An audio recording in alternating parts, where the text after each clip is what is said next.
She's not going to look you in the eyes and say, "I want to sleep with you." That's not how most women communicate desire, especially not in a culture where being too forward still comes with judgment. Instead, she's going to speak in coded language, send subtle invitations, and use soft signals to gauge how you respond. And here's the kicker. She's doing this not because she's playing games, but because she wants to maintain her image, protect her vulnerability, and still see if the connection has enough depth, tension, and safety to go further. If you're not paying attention, or worse, if you're chasing her too aggressively, you'll miss every single one of these green lights she's quietly throwing your way. And that's where Stoicism comes in. Not the stiff, emotionless stereotype most people think of, but the real Stoic mindset. Grounded awareness, emotional self-control, and reading the moment without forcing an outcome. A Stoic man doesn't try to decode every word with desperation. He simply observes, lets her talk, and lets her feel safe expressing desire in her own language. When a woman is interested, her words will reveal more than she wants to admit, and if you know what to listen for, you'll start hearing the things she's really saying. So in this video, I'm going to walk you through 5 subtle phrases women say when they want to sleep with you, but don't want to sound like they do. These aren't guesses. These are recurring patterns that men miss all the time. Once you understand these signals, you'll stop trying to chase clarity and start naturally attracting the right kind of energy. Ready? Let's get into it. 1. You're not like other guys. When a woman says, "You're not like other guys," most men hear it and instantly get flattered. They take it as a compliment, and sure, on the surface it is. But underneath, that phrase carries way more weight than just flattery. It's one of the most indirect ways a woman signals that she sees you as different. Not just intellectually or emotionally, but sexually. She's comparing you to every other man she's ever dealt with. Men who maybe pushed too hard, talked too much, acted needy or predictable. And by saying this, she's letting you know you've passed a subtle test. You've managed to stand out without trying too hard. You've triggered her curiosity and emotional safety at the same time. Now here's where most guys mess up. They hear that line and immediately lean into it with ego. They start over-explaining, or worse, they start acting like the not like other guys stereotype just to keep her attention. But a Stoic man doesn't react that way. He receives the compliment without getting attached to it. He knows that this phrase isn't the finish line, it's the invitation. She's feeling something and she wants to see how you handle it. If you get needy, she'll feel it. If you stay composed, keep the same calm presence that drew her in, she'll lean in closer. This phrase is her way of saying, "I could see myself trusting you in ways I don't usually trust other men." And in the right moment, that trust can turn into intimacy, on her terms, in her timing. Because you made her feel safe to go there, let her talk, let her open up. The more you try to convince her you're not like other guys, the more you start sounding exactly like them. The secret is you don't say you're different. You show it by how still you are, how little you need her validation, and how attentively you listen when she speaks. 2. I don't usually do this. But when she says, "I don't usually do this, but," she's not giving you a disclaimer. She's giving you permission. This phrase is a classic form of plausible deniability, a subtle way for her to act on desire while keeping her self-image intact. And in today's world, where women are still judged for expressing sexuality too openly, this sentence is her emotional shield. It lets her move forward without feeling like she's betraying her standards, her friends' expectations, or even her own inner critic. So when she drops this line, she's actually handing you the key, wrapped in a ribbon of fake hesitation. It's not doubt. It's permission with a seatbelt on. What most men do wrong here is they challenge it. They either say, "Oh, really? You don't?" with a cocky grin, or they try to lighten the moment by teasing her. But what she's looking for isn't a reaction, it's presence. A grounded man, a Stoic man, hears that phrase and understands the psychology behind it.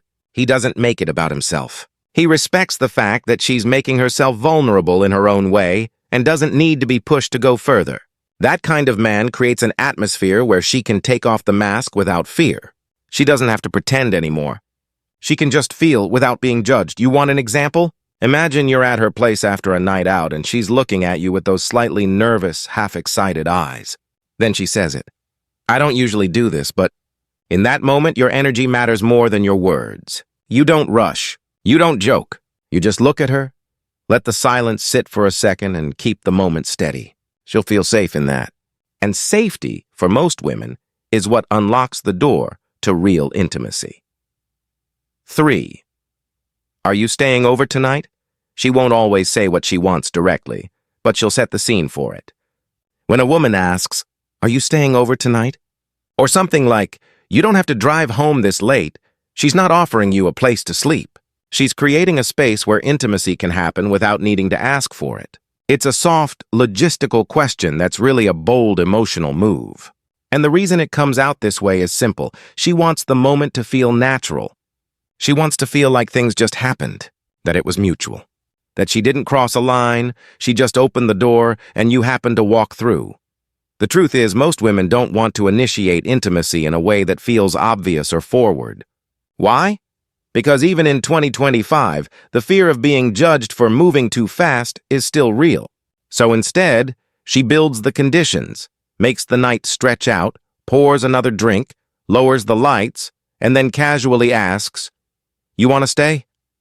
And if you're not paying attention, if you're too distracted or too eager, you'll either miss the signal or kill the mood by making it awkward. A Stoic man doesn't jump at the offer. He doesn't make it weird.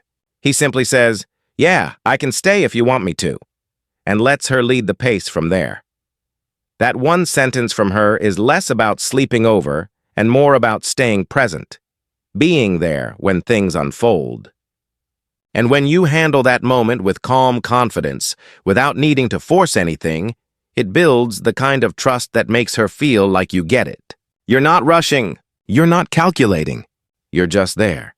And that's exactly the kind of presence she's been waiting to feel safe around. 4. We probably shouldn't be doing this. When she says, "We probably shouldn't be doing this," she's already made the decision. She just wants to feel okay about it. That phrase is less about resistance and more about release. It's a tension-filled moment where desire and doubt are dancing right next to each other. On one hand, she wants to let go and follow the chemistry. On the other, she wants to make sure she doesn't feel guilty tomorrow morning. So this statement is her way of giving herself emotional cover. It sounds like she's stopping things, but if you're paying attention, she's really giving you the green light. She just doesn't want to own it completely out loud. This is where the energy of a Stoic man makes all the difference. A guy who hears this and starts reassuring her or trying to convince her, no, this is fine, let's just go with it, ends up killing the moment. He makes it about his desire, but a Stoic man doesn't push. He doesn't need to fix the tension, he honors it. He lets the pause exist without rushing to fill it. And that stillness creates safety because it proves he's not needy for the outcome. He's just present for whatever she wants to feel next. In that moment, your job isn't to break the silence or move things forward, it's to hold space. Sometimes the most powerful thing you can do is stay close, stay calm, and say nothing at all. Because she's not looking for your permission, she's watching your reaction. If you can handle that conflict in her, the part of her that wants it, and the part that's scared to want it, without flinching, then you become the man she can trust enough to let the rest unfold naturally. 5. What would you do if we were alone right now? When a woman asks, "What would you do if we were alone right now?" she's not looking for a joke or a fantasy story. She's checking your temperature. This is her stepping into the mental space of intimacy before anything physical even happens. It's playful on the surface, but the truth is, she's handing you the script and watching how you handle it. She's not just testing your imagination, she's testing your composure. Because if you get awkward, freeze up, or overdo it with some wild fantasy, she'll instantly feel it. What she wants is to feel that you're both comfortable with sexual energy, that you can hold it without needing to explode with it. This is one of those moments where being a grounded man makes all the difference. A Stoic doesn't treat the question like a challenge, he treats it like an invitation. He doesn't get flustered or try to be overly charming. He just lets his presence speak. Maybe he smiles, maybe he leans in just a little, maybe he says something low-key but confident like, "That depends. Are you the type to tease or the type to act?" And then he lets her feel the tension. That's the power of restraint. It makes everything more electric. Because you're not performing, you're just holding space for the possibility without chasing it. This kind of question is a fantasy window. She's imagining what it would be like to be close to you, to trust you, to see how you handle desire. And if you can meet that energy with calm, with a touch of playfulness, and a lot of presence, it tells her more than words ever could. It tells her, you're not thrown by intimacy. You're not chasing it. You live in it. And that's where she wants to be. Stoicism breakdown. At this point, you might be wondering, what does any of this have to do with Stoicism? Aren't we just decoding flirty phrases and reading between the lines? But this is exactly where Stoicism becomes your edge. Because every one of these moments, when she says, I don't usually do this, or are you staying over tonight, is a test of your inner state. Not a test like she's trying to trick you, but a test of how well you can hold tension without reacting. Stoicism isn't about suppressing your emotions or being emotionally unavailable. It's about mastering yourself in emotionally charged moments so you don't collapse into them. It's about letting the desire rise and fall around you without needing to control it, force it, or chase it. That's what makes a Stoic man so attractive in moments of intimacy, his stillness. His grounded energy tells her that he doesn't need her to validate him, doesn't need the moment to go one specific way, and isn't afraid of either outcome. He sees the signals, feels the pull, but stays centered. And in a world where most men either freeze or push too hard, that presence becomes magnetic. She feels it. She feels like she can explore her own desire without pressure. That's what creates trust. That's what makes her want to move closer, not because she's being led, but because she feels safe choosing it. A Stoic man doesn't need to rush. He doesn't need to manipulate or impress. He simply shows up as himself, calm, clear, and fully present. And when she senses that, it opens the door to something way more powerful than just attraction. It opens the door to connection that doesn't need words to be understood. Closing. So now you know, when she says, you're not like other guys, or she whispers, we probably shouldn't be doing this. She's not just making conversation. She's feeling something. She's letting you in without spelling it out, hoping you're emotionally aware enough to understand her without needing a roadmap. These phrases? They're not random. They're doorways. And if you walk through them too fast, you'll miss what's on the other side. But if you move with calm presence, if you listen more than you speak, if you allow her to feel safe expressing her desire without pressure, you'll find yourself in the rare space where real intimacy happens. Being that kind of man doesn't mean you say the perfect thing every time. It means you feel the moment and you respect it.